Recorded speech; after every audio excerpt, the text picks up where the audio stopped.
ఇప్పుడు భగవంతుణ్ణి మనం ఎక్కడా వెతకాల్సిన అవసరం లేదు, అంతటా భగవంతుడు ఉన్నాడు, మనలో ఉన్నాడు, పక్కనున్నాడు, ప్రతి వస్తువులో, పదార్థంలో, ప్రతి దగ్గర ఉన్నాడు అంటాం. కానీ ప్రత్యేకించి మన ఇంట్లో పూజ రూమ్ ఉందనుకోండి, పడుకునే విధానంలో మనం హాల్లో పడుకున్నా, బెడ్రూమ్లో పడుకున్నా, పూజ రూమ్ సైడ్ నువ్వు కాళ్ళు పెట్టి పడుకుంటున్నావు అని అంటారు. మరి అలా చూస్తే భగవంతుడు లేనిది ఎక్కడ, ప్రత్యేకించి అలా ఎందుకు అనటము అంటే ఏం చెప్తారు? అంటే భగవంతుడు అంతటా ఉన్నాడమ్మా, కానీ మనము అంతటా ఉన్న భగవంతుణ్ణి ఆరాధించడం చాలా కష్టంగా ఉంటుంది. అట్లా కాకుండా నువ్వు ఒక విగ్రహ స్వరూపంగాను, లేదా ఒక పూజా మందిరంగాను, ఒక ఆలయంగాను నువ్వు ఏర్పాటు చేసుకున్నావు అనుకో, ఫస్ట్ నీ భావం మారిపోతుంది. నీ భావము మారిపోతుంది. ఇప్పుడు ఫర్ ఎగ్జాంపుల్ మీరు బయటికి వెళ్ళారు, ఎక్కడెక్కడ తిరిగి వచ్చారు, వెంటనే మీరు టకటకట బెడ్రూమ్లోకి వెళ్ళిపోతారు. కానీ మీరు మీ పూజా మందిరంలోకి వెళ్తారా? వెళ్ళరు. ఎందుకు వెళ్ళడం లేదు? అక్కడ భగవంతుడు ఒక power. You are feeling that there is a god in పూజా మందిరం. అవును. You are feeling that there is no god in the bedroom. అవును. అంటే ఎక్కడుంది అది? మన భావంలోనే ఉంది. ఏయ్ అక్కడెక్కడ ఎలా పోతావయ్యా నువ్వు దేవుడు పెట్టుకొని అంటున్నావు. మరి బెడ్రూమ్లో దేవుడు లేడా? ఉన్నాడు. ఇవన్నీ మన భావాలు, మన భావాలు ఇవన్నీ కూడా. కానీ ఆ భావానికి కూడా పవిత్రత ప్రభావం ఉంది. మీరు ఇప్పుడు చూడండి, ఒక చిన్న గదిలో ఉన్నారు. అప్పట్లో మహర్షులు ఏం చేసేవాళ్ళంటే, వాళ్ళు ఏదో గుహలో కూర్చునేవాళ్ళు. అసలు ఎందుకు వీళ్ళు గుహలో కూర్చుంటున్నారబ్బా అని ఆలోచించామనుకోండి, ఒక రహస్యం అది. ధ్యానము కానీ జపము కానీ మీరు ఎంత చిన్న రూమ్ డిసైడ్ చేసుకొని అందులో జపం చేస్తున్నారనుకోండి, ఆ రూములో దైవశక్తి నింపబడుతుంది, వైబ్రేషన్స్ ఎక్కువగా వస్తాయి. మీరు అలా కూర్చోగానే వెంటనే మీరు ధ్యానంలోకి వెళ్ళిపోతారు. అందుకే మనిషికి సుఖాల కంటే, లాభాల కంటే సింపుల్గా ఉండడమే వాడికి ఉత్తమం. మీకు మంచి ఎక్స్పీరియన్స్ చెప్తాను. నేను విశాఖపట్నంలో లెక్చరర్గా పనిచేసేవాడిని. నేను పనిచేసేది 3 గంటలే, 3,000 ఇచ్చేవాళ్ళు. రోజుకు 3 గంటలు 3,000 ఇచ్చేవాళ్ళు. ఆ 3,000తోనే నేను సంసారం చేసేవాడిని. అప్పుడు నేను 1 బెడ్రూమ్ హౌస్ తీసుకున్నాను. ఆ అమ్మాయి ఇట్లా వంట చేసుకునేది, చిన్న హాల్ ఉండేది, ఆ హాల్లో అమ్మాయి పడుకునేది, ఇంకో గది ఉండేది. ఆ గదిలో నేను ధ్యానం చేసేవాడిని. ఆ గదిలో నేను అనుష్ఠానము, ధ్యానము, జపం అన్నీ చేసేవాడిని. కొన్నాళ్ళకి ఏమైందంటే, ఎంత పవర్ఫుల్గా తయారైందంటే ఆ రూము, నేను హాల్లో కూర్చున్నప్పుడు ఒకలా ఉంటాను, లోపలికి పోగానే ఇంకోలాగా ఉంటాను.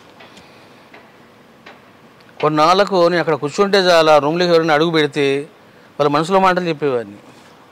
అబ్బాబ్బాబ్బా ఏం దేవుడో, ఏం పాడో, ఏం గురువులో అని మీరు అనుకుంటూ వచ్చారనుకోండి, నేను అనుకోకుండానే చెప్పేస్తాను ఏం గురువులో, ఏం పాడో అని. అలా చెప్పేవాడిని. అలా చెప్పగానే వాళ్ళు కంగు తినిపోయేవాళ్ళు.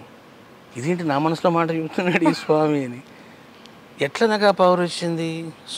వైబ్రేషన్స్. అట్లా మీరు అన్నది మంచి ప్రశ్న. ఇది ప్రతి మనిషి కూడా అమ్మా, దేవుడి గది అన్నది చాలా ఇంపార్టెంట్. మన భావన ప్రకారంగా మనం ఇలా వాడుకలో ఒక నిర్దిష్టంగా అక్కడ ఉన్నాడు అని అంటే, మనం అక్కడ ఉన్నాడు అని చెప్పి అప్పుడైనా పాటిస్తామేమో. అవునవును, ఇది ఒక ఆధారం అని అనుకోవచ్చు దానికి.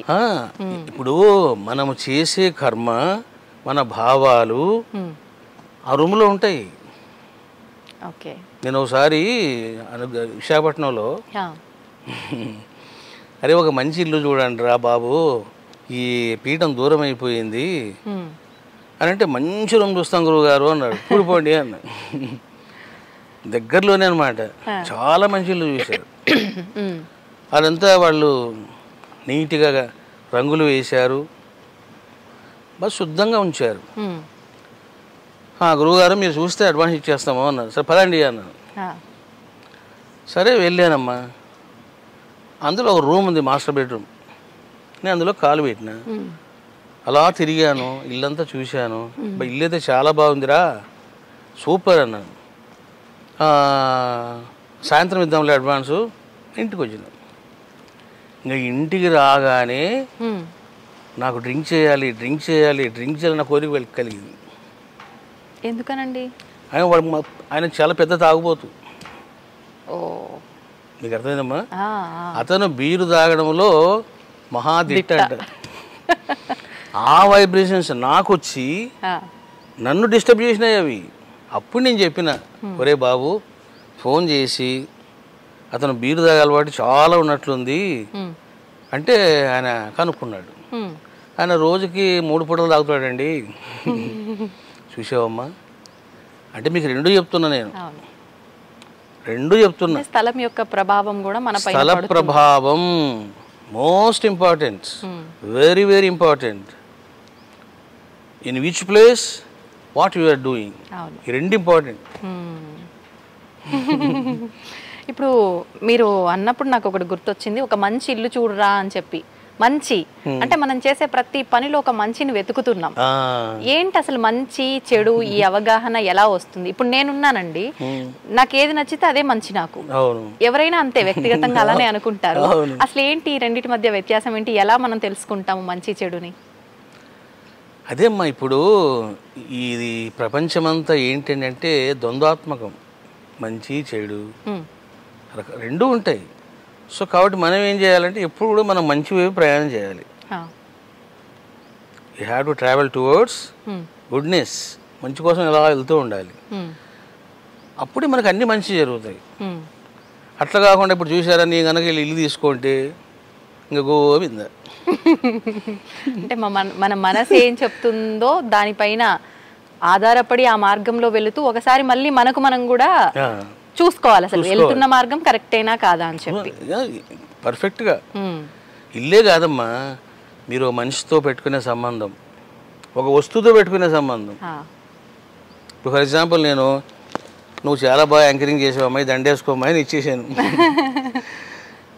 ఈ దండ కూడా మీ మీద ప్రభావం చూపిస్తుంది. అంటే నా ఆలోచనలు, నా భావాలు, నా ఆశయాలు, నా అంబిషన్స్, నా సంస్కారాలు ఇందులో కూడా ఉంటాయి. ఇది ఎప్పుడు మీ మెడలో పడిందో మీరు కూడా విచిత్రంగా బిహేవ్ చేస్తారు. ఏంటి కారణం అంటే ఇదే కారణం, ఆ ప్రభావం ఉంటుంది. ఓకే, అంటే మీరు చెప్పాక నాకు ఒకటి అనిపించింది. అందుకే ఒకరు వాడిన వస్తువులు ఒకరు వాడకూడదు, ఒకరి బట్టలు ఒకరు వాడకూడదు, ఒకరు వాడిన చెప్పులు ఇంకొకరు వాడకూడదు, వాళ్ళ శని మీకు వస్తుంది, ఇలా మాట్లాడుతుంటారు. ఇంగ్లీష్ కూడా తినకూడదు.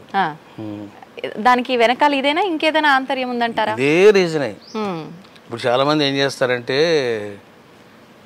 ఏమండి భర్త యొక్క ఉచ్చిష్టం తినాలి అని తింటుంటారు. నన్ను అడిగితే తినొద్దు అంటా నేను. కానీ పురాతన కాలం నుంచి కూడా భర్త తిన్న తర్వాత అదే కంచంలో భార్య తినటము ఇలాంటి ఆచారం ఉంది అని చెప్పి కూడా అంటుంటారు కదా స్వామీజీ.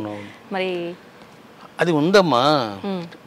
ఇక్కడ ఇంపార్టెంట్ కీలకమైన విషయం ఏంటంటే, నువ్వు అలా తినాలి అంటే ఆ మనిషి యొక్క గొప్ప ప్రభావము, దైవత్వ ప్రభావం ఉండాలి.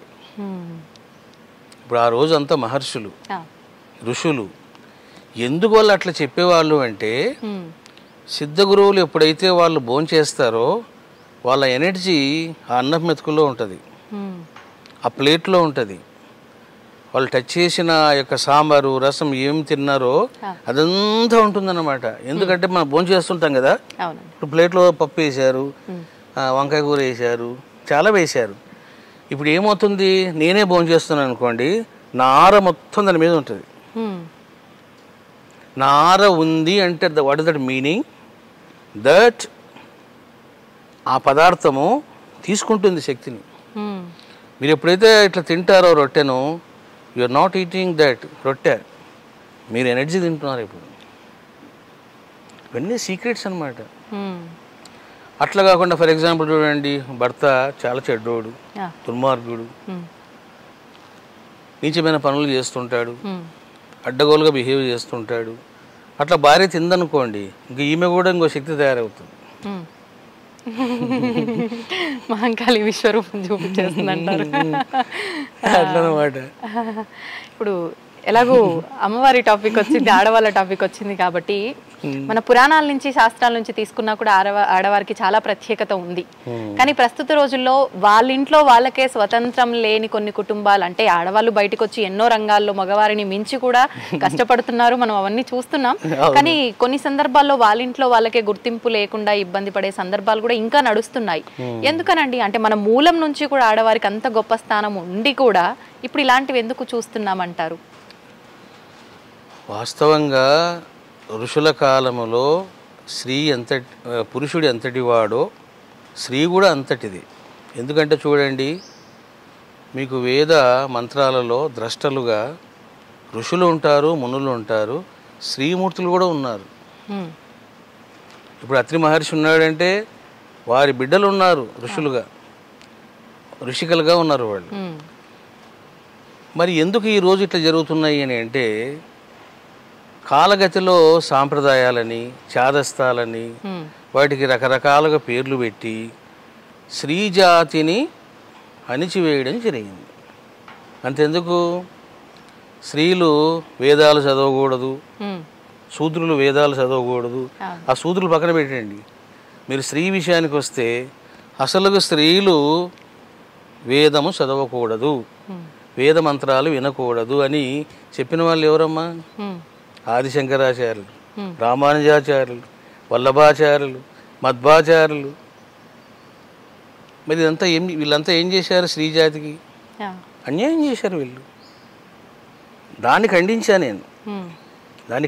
నేను చాలా ఘాటుగానే ఖండించాను. మేము ఛానల్ పెట్టాం, శివశక్తి సాయి ఛానల్ అని. అప్పట్లో చాలా ఖండించాను నేను, ప్రామాణికంగా నిరూపించాను. వాళ్ళు అన్నారా లేదా, ఇది ప్రామాణికమా కాదా, ఇది వేద విరుద్ధమా వేద అనుకూలమా అని చెప్పాను నేను. కాబట్టి ఏం చేస్తారంటే, కొంతమంది ఆచార్యులుగాను గురువులుగాను వచ్చి లేనిపోనివన్నీ బంధించి స్త్రీలను వంటింటికి పరిమితం చేశారు. స్త్రీలు వేద విద్యకి పనికిరారు, స్త్రీలు యోగానికి పనికిరారు. ఎందుకు పనికిరారు అంటే ఇదంతా ఒక రకంగా మగజాతిని ఆడవాళ్ళు ఎక్కడ మించిపోతారో అన్న ఒక ఆ ఉక్రోషంతో చేస్తున్నది అనుకోవచ్చు అంటారా? అంతేమ్మా. అంటే ఇప్పుడు స్త్రీలు అంటే, ఇప్పుడు నన్ను తీసుకోండి, నాకు స్త్రీలు అంటే చాలా ప్రేమ.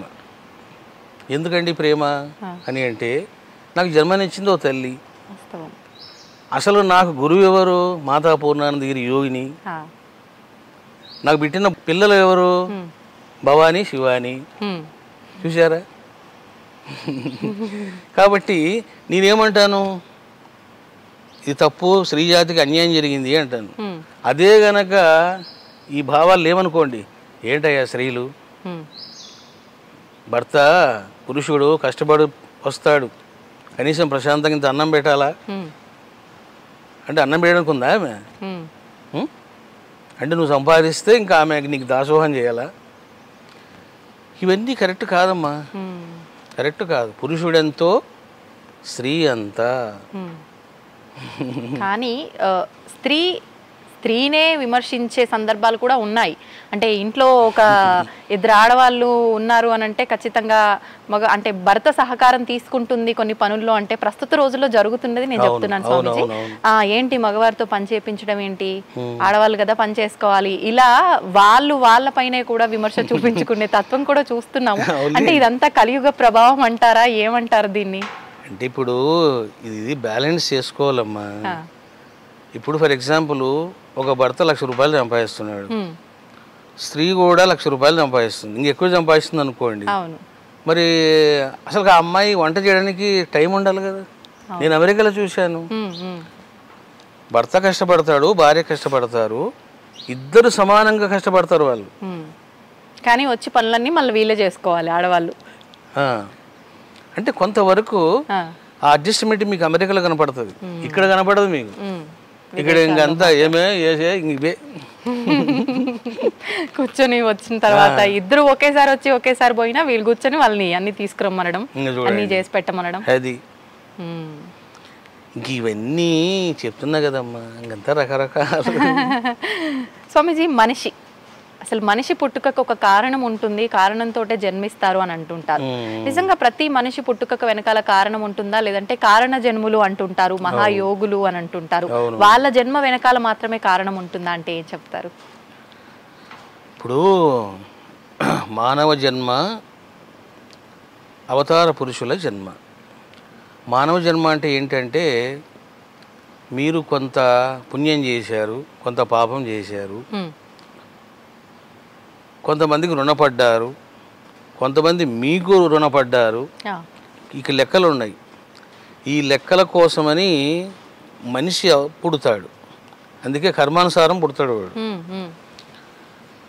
కానీ ఇప్పుడు షిరిడి సాయిబాబా, రమణ మహర్షి, రామకృష్ణ పరమహంస ఇట్లాంటి వాళ్ళు ఎందుకు పుట్టారు అంటే లోక కళ్యాణం కోసం పుట్టారు. అది సో ఒక మనిషి పుట్టాడు అంటే మనకి ఏదో సమ్ వర్క్ ఉంది, ఆ వర్క్ కోసం పుట్టాడు కర్మానుసారం. మరి షిరిడి సాయిబాబా ఎందుకు వచ్చాడు, కృష్ణుడు ఎందుకు వచ్చాడు, రాముడు ఎందుకు వచ్చాడు అంటే there is a special purpose. అదే లోక కళ్యాణం. అట్లనమాట. అంటే లోక కళ్యాణము అంటే మంచిని స్ప్రెడ్ చేయడం అనుకోవచ్చా? లోక కళ్యాణం అంటే లోకములోని జనాలంతా సుఖంగా ఎట్లా ఉండాలి, ఎట్లా దైవాన్ని పట్టుకోవాలి, ఎట్లా సద్గుణాలు పెంచుకోవాలి, ఎట్లా పరమానందంలో రమించాలి, ఇది చెప్పేటువంటి మహనీయులు. వాళ్ళని కారణ జన్ములు అంటారు. స్వామీజీ, ఇప్పుడు ప్రతి యుగంలో తీసుకుంటే అంటే రాముడు ఒక యుగంలో మానవ అవతారం తీసుకొని ఇప్పుడు మీరు అన్నట్టుగా లోక కళ్యాణం కోసము, కృష్ణుడు ఒక జన్మ తీసుకొని మానవ జన్మ లోక కళ్యాణం కోసం మనందరికీ కూడా మంచిని తెలియజేయడం కోసము, ధర్మాన్ని వ్యాప్తం చేయడం కోసమే వచ్చారు. మరి ఈ కలియుగంలో ఏ అవతారంలో అంటే మానవ అవతారంలో భగవంతుడు వచ్చాడా రాలేదా, అంటే వచ్చినా మనం గుర్తుపట్టలేని స్థితిలో ఉన్నామా అంటే ఏం చెప్తారు? అసలు నిజం చెప్పాలంటే అమ్మా, మిగతా యుగాల కంటే కూడా ఇప్పుడు ఈ కలియుగంలోనే చాలామంది అవతార పురుషులు అవతరించారు. ఇప్పుడు మనకు కలియుగం స్టార్ట్ అయ్యి 5100 years అబౌవ్ అవుతుంది. మరి మీకు షిరిడి సాయిబాబా వచ్చాడు, రమణ మహర్షి వచ్చాడు, రామకృష్ణ పరమహంస వచ్చాడు, అక్కలకోట స్వామి వచ్చాడు, గజానన మహారాజు వచ్చాడు, వెంకయ్య స్వామి వచ్చాడు, చీరాల స్వామి వచ్చాడు, తాజుద్దీన్ బాబు వచ్చాడు, ఇంకా ఎంతమంది అవతార పురుషులు వచ్చారు చూడండి. ఈ రకంగా ఈ కలియుగంలో మంచి ఉంటుందమ్మా, చెడు కూడా అట్లే ఉంటుంది.